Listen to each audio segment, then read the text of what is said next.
अस्सलाम वालेकुम रहमतुल्लाह। मेरा नाम डॉक्टर तलहा वकार है। मैं न्यूरोलॉजिस्ट हूँ और रावलपिंडी पाकिस्तान में प्रैक्टिस करता हूँ। अगर आप ये वीडियो देख रहे हैं तो इस चीज़ के चांसेस हैं कि आपकी किसी फैमिली मेम्बर या आपको टेम्पोरल लोब एपिलेप्सी डायग्नोज हुई है। और ये वीडियो आपके लिए इंशाल्लाह बहुत हेल्पफुल साबित होने वाली है, क्योंकि इसमें मैं वो कंप्लीट इन्फॉर्मेशन दूंगा, कंप्लीट रन डाउन दूंगा टेम्पोरल लोब एपिलेप्सी का, कि उसमें क्या अलामतें होती हैं, क्या रीजंस होते हैं उसके। तो इसको एंड तक देखिएगा ताकि आपकी नॉलेज में मुकम्मल इजाफा हो सके।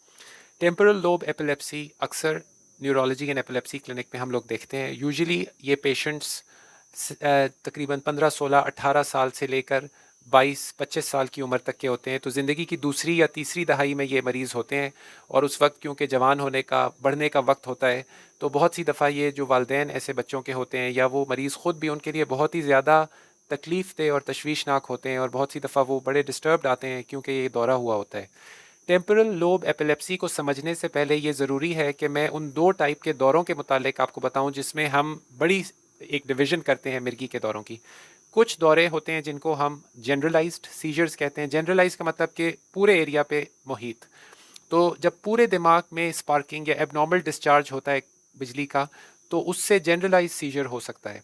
और अगर किसी एक मखसूस इलाके में वो एबनॉर्मल करंट या एबनॉर्मल डिस्चार्ज निकले बिजली का, तो उसको हम फोकल सीजर कहते हैं। फोकल का मतलब कि एक फोकस वाले एरिया में, एक मखसूस एरिया में। तो कुछ दौरे जनरलाइज्ड होते हैं और कुछ दौरे फोकल होते हैं।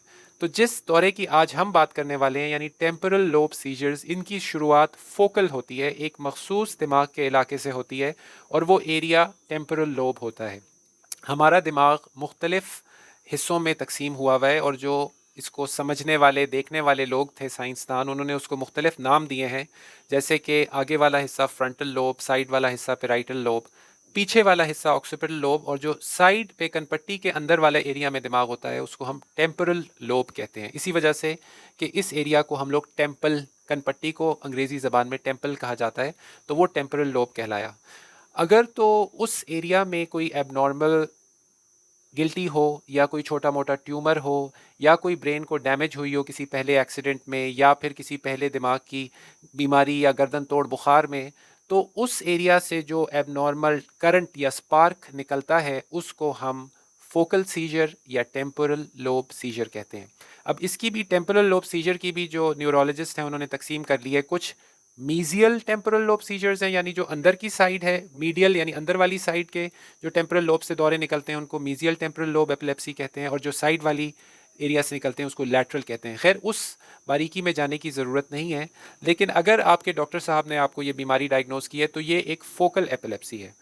फोकल सीजर्स जनरलाइज सीजर से फ़र्क होते हैं। जनरलाइज सीजर वो दौरा है जिसे आमतौर पे लोग मिर्गी का दौरा समझते हैं, जिस तरह कि बेहोश होना, आंखें ऊपर मुड़ना, जिस्म अकड़ना, झटके लगना, पेशाब निकल आना, मुंह से झाग निकलना, ये जनरलाइज सीजर है।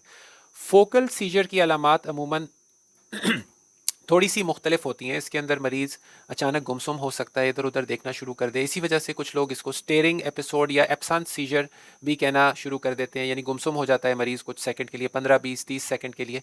उसके बीच में वो कुछ ऐसी अजीब हरकतें कर सकता है, जैसे इसको हम लिप स्मैकिंग कहते हैं, जैसे वो अपने होठ चबा रहे हों, फिर वो अपने हाथों को ऐसे मुट्ठी बना के उंगलियां, हाथ रगड़ सकता है। उसके अलावा दौरे से पहले मरीज़ को जो है, जिसे हम ऑरा कहते हैं, या फोकल अवेयर एपिसोड अब उसको कहा जाता है, वो भी हो सकता है, जिसमें उसको ये फीलिंग हो कि मेरे पेट में एक लहर सी उठ रही है, या इस सिचुएशन में मैं पहले भी हो चुका हूँ, कभी गुजरा हूँ, ऐसी फीलिंग आए उसको। या फिर हार्ट बीट तेज़ हो जाए, या ऐसा लगे कि सब कुछ जो है ना, ये सब एक जो है ना तिलिस्माती दुनिया में मैं आ गया हूँ, और ये सब कुछ असल नहीं है, एक ड्रामा है, एक फ़रेब है, ऐसी कैफियत बने।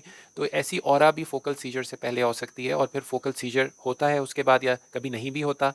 और तीसरी सिचुएशन, ऑरा फोकल सीजर, कभी कभी ये भी आ सकती है कि वो फोकल सीजर एक फोकस के एरिया से हट के पूरे ब्रेन पर फैल जाता है और जनरलाइज सीजर बन जाता है।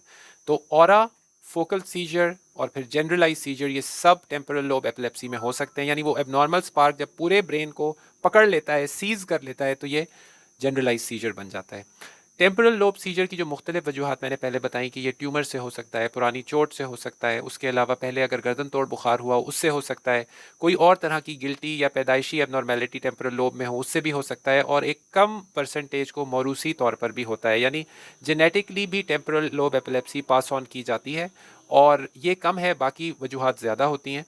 जब आप क्लिनिक में एक माहिर और एक्सपीरियंस्ड न्यूरोलॉजिस्ट के पास जाते हैं तो वो इन दौरों की हिस्ट्री सुन के अमूमन पहचान जाते हैं कि ये फोकल सीजर्स हो रहे हैं, और अक्सर उनको ये भी समझ आ जाती है कि ये टेम्पोरल लोब से आ रहे हैं। ये डायग्नोसिस इंपॉर्टेंट होता है क्योंकि इसके लिए मुनासिब मेडिसिन की जो चॉइस है वो डायग्नोसिस की बेसिस पे होती है। मुआयना अमूमन इन पेशेंट्स के अंदर नॉर्मल होता है, अगर तो जो भी ब्रेन की डैमेज टेम्पोरल लोब को है वो ज़्यादा बड़ी ना हो, फालिज ना हो या कोई बड़ा सा ट्यूमर ना हो। ज़्यादातर इन पेशेंट्स का मुआयना नॉर्मल होता है। जैसे कि पहले की वीडियोस में मैं बता चुका हूँ कि एपिलेप्सी के डायग्नोसिस के वक्त हम पेशेंट्स के कुछ टेस्ट कराते हैं, जैसे कि एमआरआई और ईईजी वगैरह।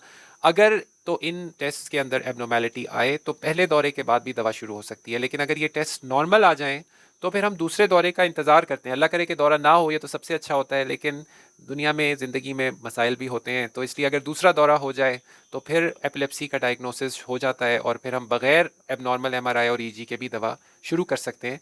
एक एक्सपर्ट न्यूरोलॉजिस्ट जानते हैं कि कौन सी दवाएं फोकल सीजर्स के लिए ज़्यादा अच्छी होती हैं और कौन से जनरलाइज सीजर्स के लिए अच्छी होती हैं। ये मैं इस वीडियो में आपके साथ शेयर नहीं कर सकता हूं क्योंकि बहुत से लोग ऐसे भी होंगे जो खुद से यूज़ करके अपना नुकसान कर लेंगे, तो बिल्कुल भी सोशल मीडिया इस चीज़ के लिए सही जगह नहीं है।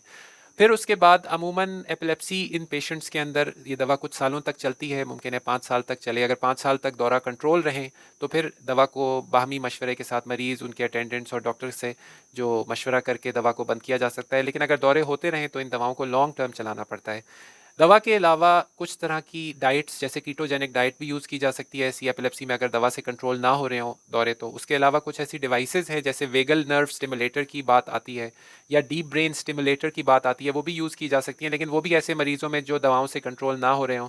फिर उसके बाद जो लास्ट रिजॉर्ट होता है वो एपिलेप्सी सर्जरी है। अगर आपके मरीज़ ने 2 दवाओं पे रिस्पॉन्स नहीं दिया है, अच्छी दवाओं पे, तो ऐसे पेशेंट्स को एपिलेप्सी सेंटर के अंदर रेफ़र किया जा सकता है। मेरी नॉलेज के मुताबिक अभी तक सिर्फ रेगुलर बेसिस पर आगा खान हॉस्पिटल में पाकिस्तान में ये सर्जरीज़ हो रही हैं। रावलपिंडी में अभी तक कोई ऐसा सेंटर नहीं निकला है जहाँ पे ये रूटीन में सर्जरीज़ हों। कुछ अर्से पहले एक सेमिनार मैंने अटेंड किया था शिफा हॉस्पिटल में, वहाँ पे बात चली थी एपिलेप्सी सर्जरी की, लेकिन अभी तक मैंने कोई उनका पेशेंट ऐसा देखा नहीं है जिसने एपिलेप्सी सर्जरी कराई हो और वो बाद में कोई ओपिनियन लेने आया हो, या मुमकिन है किया हो और उसी सेंटर में फॉलो अप किया हो, लेकिन रूटीन में मैंने अभी तक ऐसा नहीं सुना है। अगर आपको इससे फ़र्क इन्फॉर्मेशन कुछ पता है तो आप ज़रूर कमेंट में लिख के बता सकते हैं मुझे।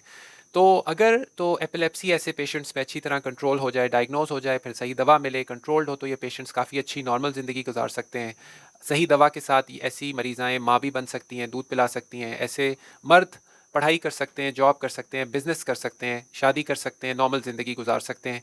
ड्राइविंग पाकिस्तान का मुश्किल सा ज़रा लॉ है कि जी जिसको एपिलेप्सी हो वो ड्राइविंग नहीं कर सकते हैं। ये लॉ मैं अपील करूँगा अपने लॉ मेकर्स से कि इस लॉ को चेंज करें, खुदारा चेंज करें, क्योंकि ये लॉ प्री पार्टीशन का है। उस ज़माने में शायद एक भी अच्छी दवा नहीं थी, अब दर्जनों अच्छी एपिलेप्सी की दवाएं मौजूद हैं, और हमारे एपिलेप्सी के पेशेंट्स के लिए खुदारा ये आसानी कीजिए, उनको लीगल प्रोटेक्शन दीजिए ताकि वो एक नॉर्मल लाइफ गुजार सकें। मुमकिन है 1 साल अगर उनका दौरा नहीं हुआ उनको लाइसेंस बहाल किया जाए, और अगर उनसे खुदा न खास्ता दौरे की वजह से कोई हादसा पेश आए तो उनको लीगल प्रोटेक्शन दी जाए इस चीज़ के अंदर, उनको सीधा जो है ना वो क्रिमिनल नेग्लिजेंस के खाते में ना डाला जाए।